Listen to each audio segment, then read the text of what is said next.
Okay, students, sorry for the interruption. Let's get back to our lecture. Um, by the way, can you guys ping me whoever is online, whoever is attending this class? So looks like very few are attending. Okay, so I hope you have done your exam very well. Okay, uh, and also the results are out there online. So I hope you have gone through the results as well. And the results are not quite satisfactory. They are, I mean, you have hardly you have secured average marks. So what I would suggest is, see, anyway, getting the average marks is not a big issue. Once you are done with your exam paper on the exam day, your solutions are out. Okay, key is out and the solutions are out. So please make sure that you will try each and every question, whichever you have gone wrong, attempted it wrongly, or whichever you are not able to attempt. Make sure that by the end of the day, on the day of exam, by the end of the day, make sure that you know each and every solution. Somehow try to understand, look at the solution. In case if you still feel some troublesome, I mean, raise the doubts to me, okay, through the WhatsApp. I'll try to explain you. But make sure that at the end of every exam, you will be very much clear with the concepts, whatever questions which were asked in the exam. Okay. So if you will practice in this way, though your performance is not up to the level in the exam, still by the next exam you will be raising in your standards. Okay, students. So let's get back to a lecture on today's lecture. So we'll start with comparison of fractions. So again, what are the two types of fractions we have learned? They are like fractions and unlike fractions. What do we mean by like fractions? When the denominators are same, we'll call it as like fractions. If the denominators are not same, then we'll say it as unlike fractions. Now,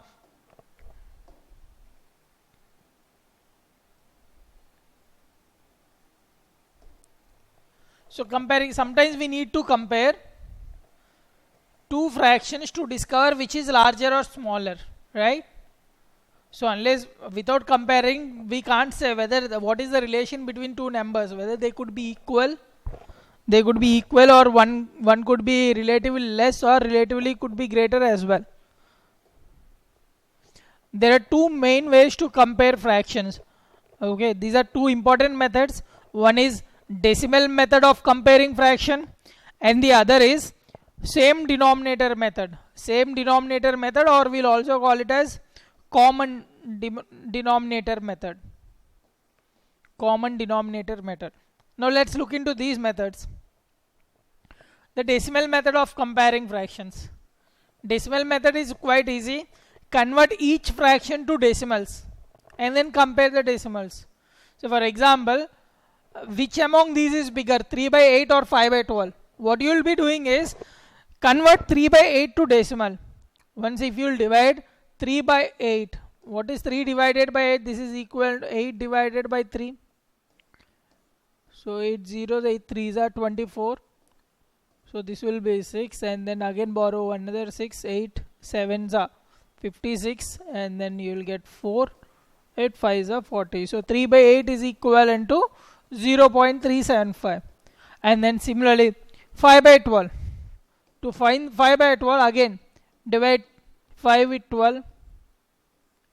12 0.4 48, and then 2 0 12 ones are 12, and then 80, 12 6 are 72, and then again 80. So this repeats indefinitely. 4 1 6 6 6 so on. So if you look at these two fractions, when you try to express these fractions in decimals, one you are getting 0.375 and the other you are getting 0.41666 so on. So clearly you can identify that this number after the decimal, it starts with 3 and this number starts with 4. So which of these two is greatest? So clearly this is greater. So you can say that 5 by 12 is greater than 3 by 8. So by looking at the decimal numbers, you can easily spot out which number is greater and which number is smaller. So this is one method. But here the only hiccup is you need to convert the fraction to decimals. So even so that step takes a bit calculations. Let's look at the other method. The same denominator method. What is denominator? Denominator is the bottom number in the fraction, right? The denominator is the bottom number in a fraction. It shows how many equal parts the item is divided into. That is, we'll try to compare, we'll try to express fraction in terms of the total number of parts. I mean, the entire whole we'll be dividing into so many parts. So many total parts will represent in the denominator. Say for example, here we are dividing this entire pizza into 4 parts. So denominator would be 4. But how many parts of pizza you are able to see? So 3. So this amount of pizza will represent by 3 by 4 because 3 parts are left out of the total 4 parts. When two fractions have the same denominator, they are easy to compare.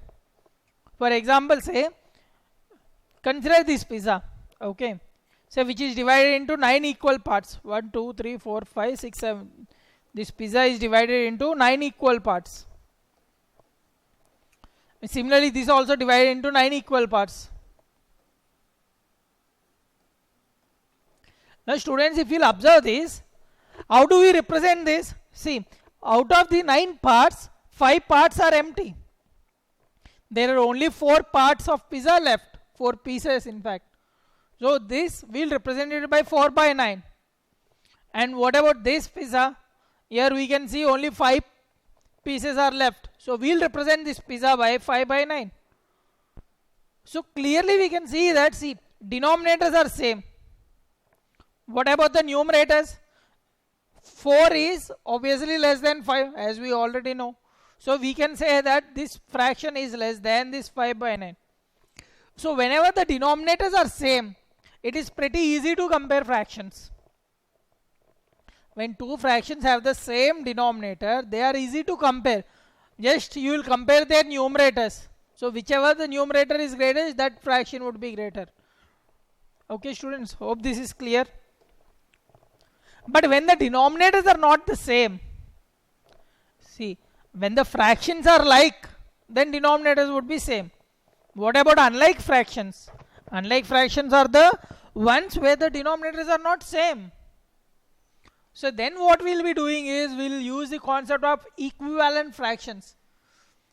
In our first lecture we have discussed how to find equivalent fractions. So the same we'll employ and we'll make sure that the denominators would become equal. So let's look at the same example but in a different way.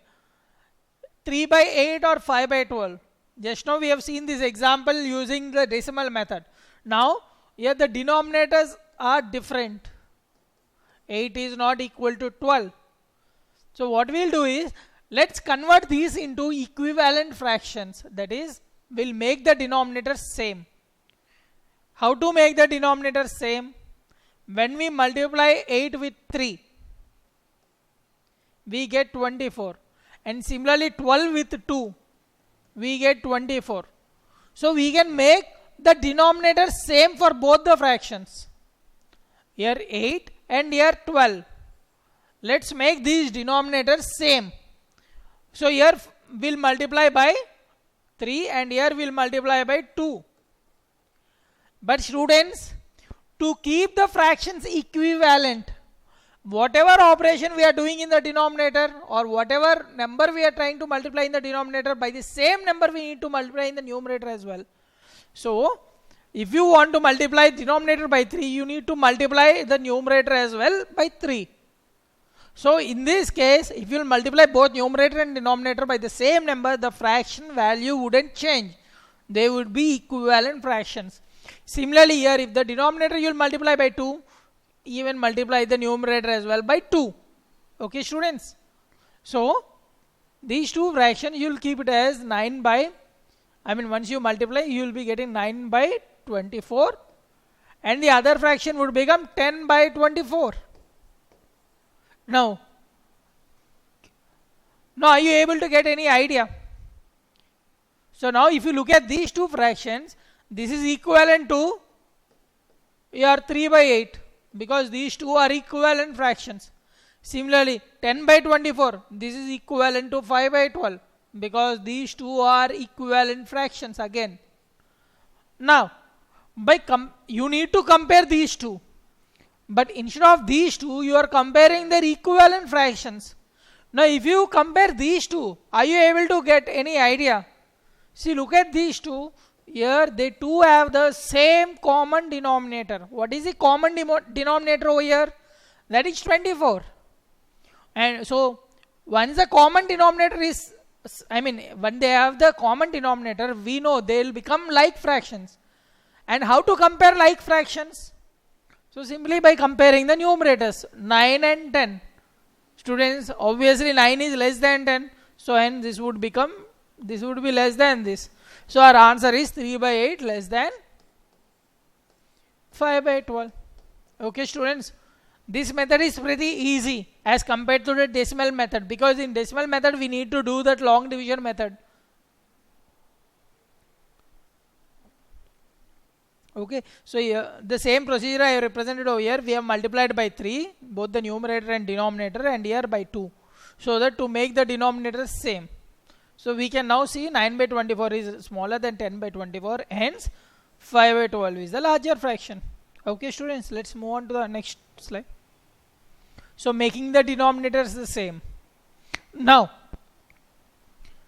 in a previous example I have just shown you how to make them equivalent, like we have tried to make this denominator same, here by multiplying by 3 and here by multiplying by 2. But in general, how do you get the idea? By how much you need to multiply to make the denominator same. So that is what we will be looking in the next slide. So to make the denominators the same, to get the common denominators, there are two main methods. What are those two main methods? One is the common denominator method and the other is the least common denominator method. This is very, very important. Okay, least common denominator method. But before we get into this, let's look at what is common denominator method, and then we'll be moving on to least common denominator method. Okay, students, again let's try to find which of these fractions is larger using the common denominator method, and let's learn what is this common denominator method through example. Instead of getting directly into the theory, by example, through example, let's learn step by step what are these methods. Now 5 by 6 and 11 by 15, what we will be doing is, in this common denominator method, here we know 5 by 6, we need to compare two fractions 5 by 6 and 11 by 15. Now at the outright we can say that these two are not like fractions. Are these like fractions? Do they have the same denominator? No. So what we will be doing is, we have to make the denominator same. To make the denominator same, in the common denominator method, what we will do is multiply by the denominator of the second fraction. Here in the second fraction, what is the denominator? 15, right? So multiply by the same in the numerator and denominator. Okay students, so this will be equivalent to 5 by 6 itself, since we are multiplying and dividing by the same. This would become 75 by 90. And when it comes to the second fraction, multiply and divide by the denominator of the first fraction. Okay, still this would be 11 by 15 itself, 6 will get cancelled, but we are just trying to make the denominator same. So this would become 66 by 90. Okay, here now, since the denominators are same, these two are like fractions, and directly we can compare the numerators, and 75 is greater than 66, so hence we can conclude that the first fraction is greater than second fraction. Right students? So hope this is clear. So here in the common denominator, what we have done, we'll multiply the first fraction numerator and denominator with the denominator of the second fraction. Similarly, will multiply the numerator and denominator of the second fraction with the denominator of the first fraction. So in that way, the denominators will become the product of the denominators in both the fractions. Okay, students, and then they'll become like fractions, so we can compare the numerators. So hope this method is clear. Now let's look at a next. There is another method to compare the fractions. That method is cross multiplication method. This is again another important thing. Cross multiplication method.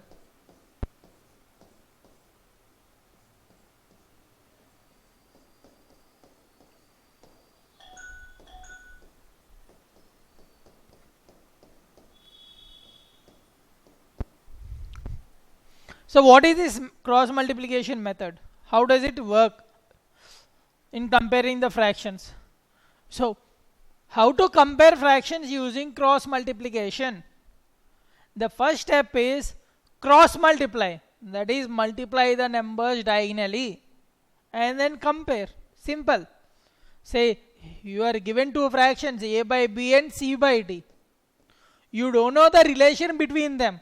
The relation could be any of these, either first fraction greater than second fraction, or first fraction less than the second fraction, or first fraction equal to the second fraction.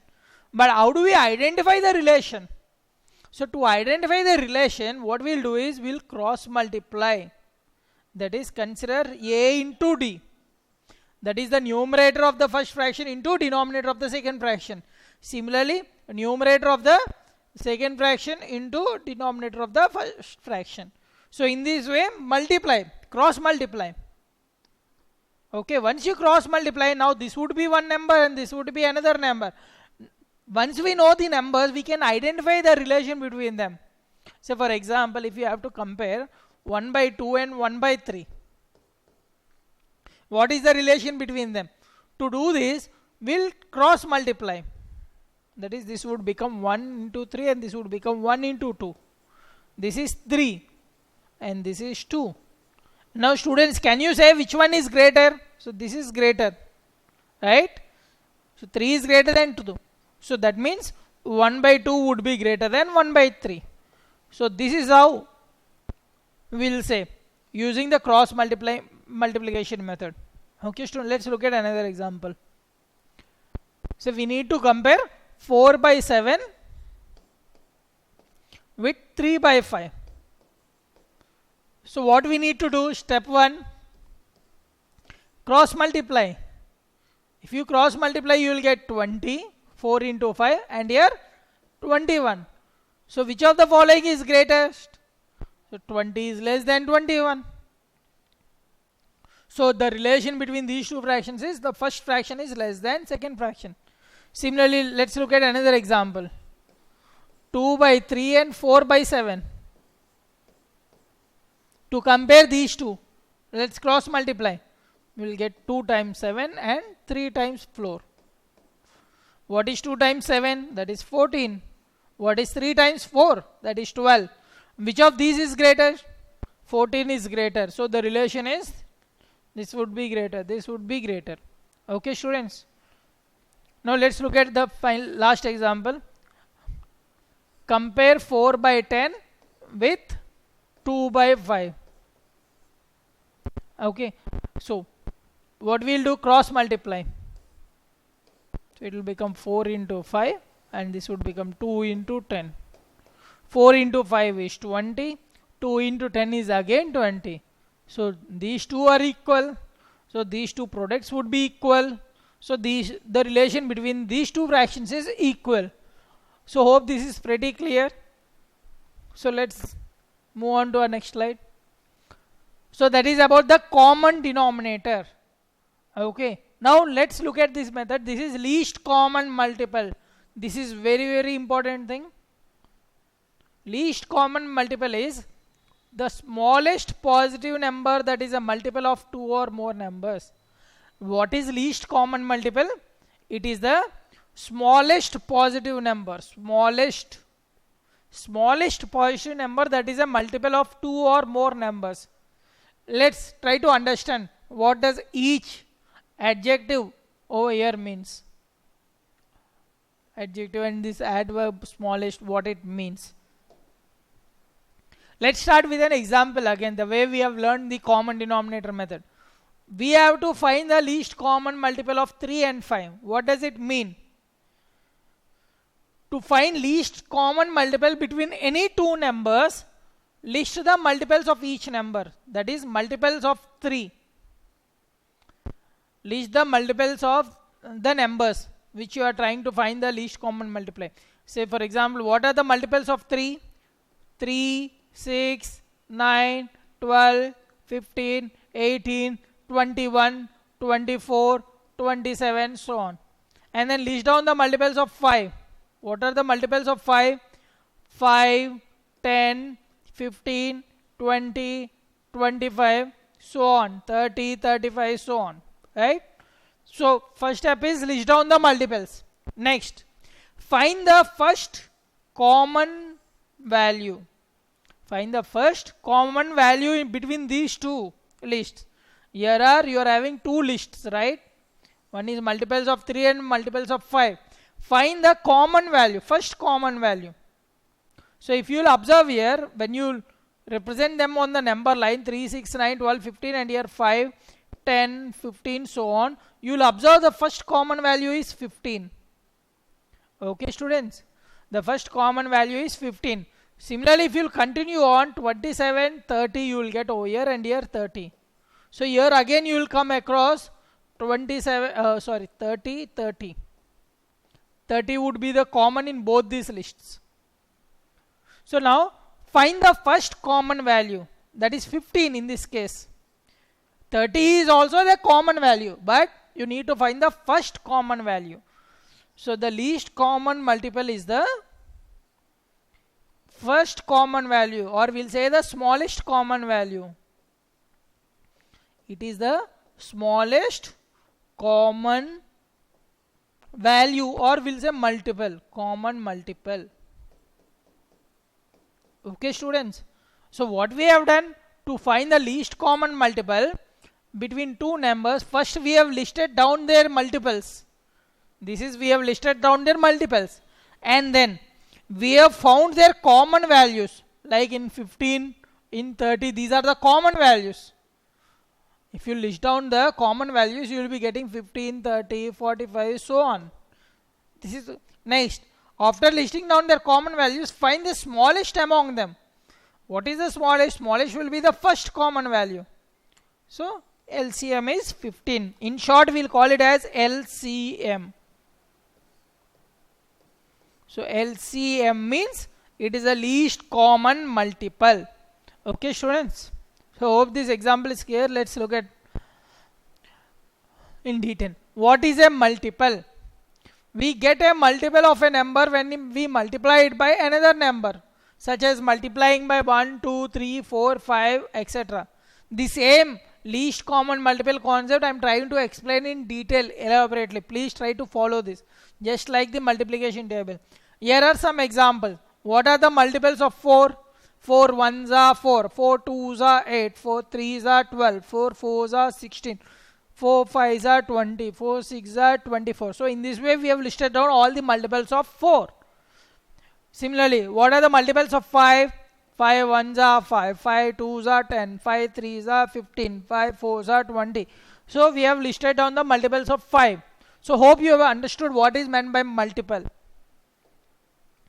Now what is meant by common multiple? Common means once you list down all the multiples, find the common number, whatever you are getting in both these. See, here 4 is there. Do you find 4 over here? No. 8? No. 12? No. 16? No. What about 20? Yes. 20 is appearing in both the list. Similarly, 24? No. 28? No. 32? No. 36? No. 40 again. 40 is appearing in both the lists. So in this way, you try to identify the numbers which are common in both the lists. So notice that 20 and 40 appear in both the lists. So the common multiples of 4 and 5 are 20, 40, 60, so on. Okay, students. So we have learned what is meant by multiple, and now we have understood what is meant by common multiple. Okay. Now let's look at what is meant by least common multiple, which is our target. This is what we are destined to learn. It is simply the smallest of the common multiples. It is simply the smallest of the common multiples. If you look at over here in this list of common multiples, what is the smallest? That is 20. In fact, what is 20? It is the first common multiple. Obviously, first one would be the smallest, first common multiple, or it would be smallest. Okay, smallest of all common multiples. So this concept of finding least common multiple is clear. Okay, we'll be using it common in comparing the fractions. Now let's look at some examples in how to find the least common multiple. Find the least common multiple of 4 and 10. So students, as just now we have learned how to find the least common multiple. First list down the multiples. List down the multiples of 4. 4, 8, 12, 16, 20, 24, 28, so on. List down them.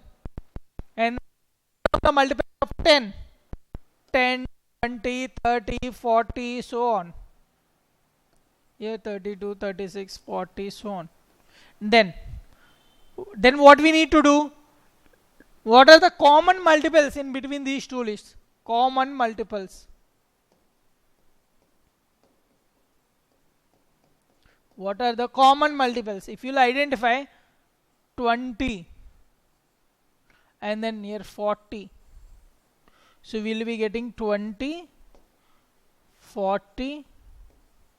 Okay, students. And then we'll be getting 60, so on. This is the common multiples. And then what about least common multiple? Least common multiple is the smallest of all these. What is the smallest of all these? 20. So our answer is 20. Again, let's look at another example. Find the least common multiple of 6 and 15. Again, list down the multiples of 6. 6, 12, 18, 24, 30, so on. Okay, list down and then list down the multiples of 15. 15, 30, 45, so on. Now, observe the common value between these two. So, 30 is the common value, least common multiple. Okay, students. And then again you will be getting 60 as well in this list. So in the list of common multiples you will be getting 30, 60, 90, so on. But we are not interested in the common multiple. We are interested only in the least common multiple. Okay, students. So hope this concept of least common multiple is clear.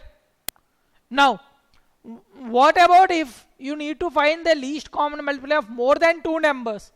We'll be repeating the same procedure. We can also find the least common multiple of 3 or more numbers. Pretty similar manner. What we'll do, we'll list down their multiples. Okay. Once we list down their multiples, and then what we need to do, we'll find the common value in all the lists.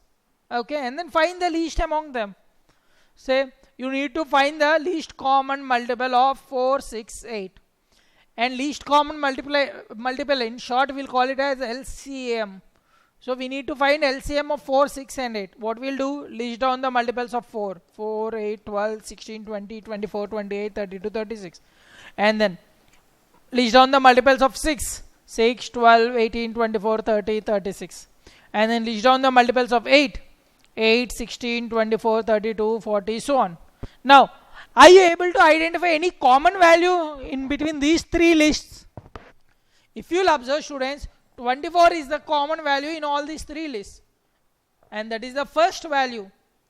So we'll say 24 is the LCM. So LCM of 4, 6, 8 is 24. Okay, students. You can't find any smaller one than 24. Is there any other smaller value smaller than 24 and common to all the 3 lists? No. So hence our LCM of these 3 numbers is 24. So in this manner you can find LCM of any given number of numbers. Okay, students. With this we'll wind up our today's class, and in our next lecture we'll be continuing on how to use the LCM concept to compare 2 fractions. And students, don't worry about the questions. Okay, your exam performance. please make sure that you'll learn each and every solution to the question, and make sure that each and every assignment question you have attempted and the concept how to solve is cleared.